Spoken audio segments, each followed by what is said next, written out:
25 अगस्त को बरवाला कपास मंडी में हम सब एक रैली करने जा रहे हैं। टीम संजना सातरोड, सभी सहयोगी, साथी, समर्थक इस रैली के भागीदार हैं। इस रैली में हम लोग अपनी आगे की जो रणनीति है वो साझा करेंगे, जो हमें काम करना है वो साझा करेंगे, जो हमारे सभी समर्थक सहयोगी साथी हैं उनसे उनके सुझाव लेंगे।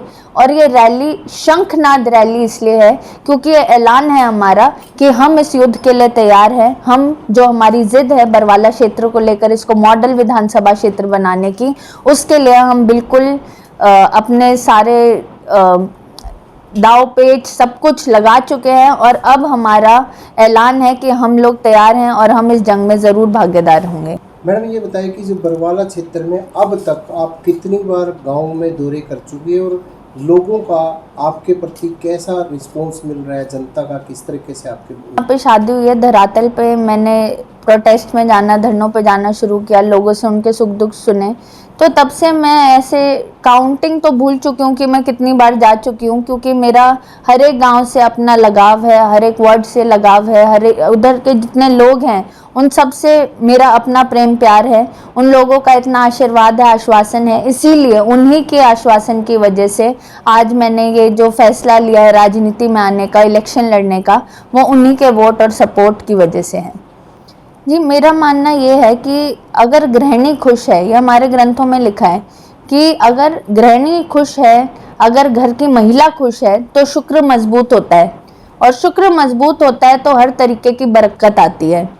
पर मैंने जब अपने गांव में गई, वार्ड में गई, तब देखा कि हमारी जो महिलाएं हैं उनकी कभी कोई छुट्टी नहीं होती, उनको कभी भी किसी भी तरीके का आराम नहीं मिलता।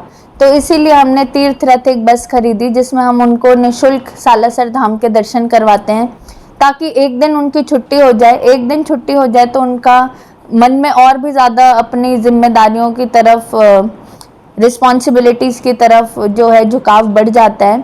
और साथ ही जब वो वापस आती हैं तो एक अच्छी ऊर्जा के साथ आती हैं और अपने सारे जितने भी परिवारजन हैं उन सब के लिए आशीर्वाद लेकर आती हैं। और इसीलिए हमने उनके लिए सालासर धाम की यात्रा जो है उसका आयोजन किया कि जिस सभी जो हमारी महिलाएं, पुरुष, बुजुर्ग जाना चाहते हैं वो इसका सुविधा का लाभ उठा सकते हैं। मेरे कुछ उसूल हैं काम करने के, जिसमें एक ये है कि मैं सभी के लिए समानता से काम करना चाहती हूँ। सभी के लिए वो सारे काम करना चाहती हूँ जो एक गांव के लिए करूँ, वो सभी के लिए करना चाहती हूँ। लेकिन हमारी जो रणनीति है वो ये है कि हम खुद लोगों के पास जाके जनसभा के तौर पे उनसे उनकी समस्याएं पूछेंगे, उन्हीं से उनके समाधान पूछेंगे और फिर मेहनत करना, संघर्ष करना, उन कामों को लागू करना मेरी जिम्मेदारी रहेगी। इसी मॉडल पे चलते हुए हमें अपने पूरे क्षेत्र को मॉडल विधानसभा क्षेत्र बनाना है, यह हमारा विजन है।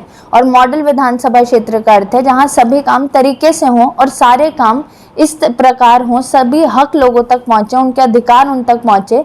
और जब वो सारे काम हो जाए तो बाकी जो क्षेत्र हैं वो भी हमारे क्षेत्र से प्रेरणा ले सकें कि अगर इस क्षेत्र में ये सारे काम हो सकते हैं तो हमारे क्षेत्र में क्यों नहीं। युवाओं के लिए हमने, क्योंकि सरकारी नौकरी सबको देना संभव नहीं है, तो रोजगार कैसे बढ़ेगा उसके लिए हमने एक योजना बना रखी है जो कि हम 25 तारीख को डिस्कस करेंगे। आप लोग उधर ज़रूर पहुँचें। और साथ ही जो किसान हैं, किसान हमारे अन्नदाता हैं, इस देश को चलाने वाले मेरे हिसाब से किसान हैं। इन्फ्लेशन जो बढ़ती है, महंगाई जो होती है, वो भी किसानों के हालात पर डिपेंड करती है। अगर उनकी फसलें ठीक रहें तो हमें खाना मिलेगा, अगर उनकी फसलें खराब हों, उनको मुआवजा ना मिले, उनका शोषण हो, तो फिर हमें भी उसका हर्जाना भरना पड़ता है। इसीलिए उनके लिए भी, उनको ईजी अवेलेबिलिटी ऑफ रिसोर्सेज के लिए हम लोग रणनीति बना रहे हैं और इसी को हम 25 अगस्त को ज़रूर साझा करेंगे। आप सभी, आपके सभी दर्शक 25 अगस्त को बरवाला कपास मंडी सुबह 10 बजे ज़रूर पहुँचें।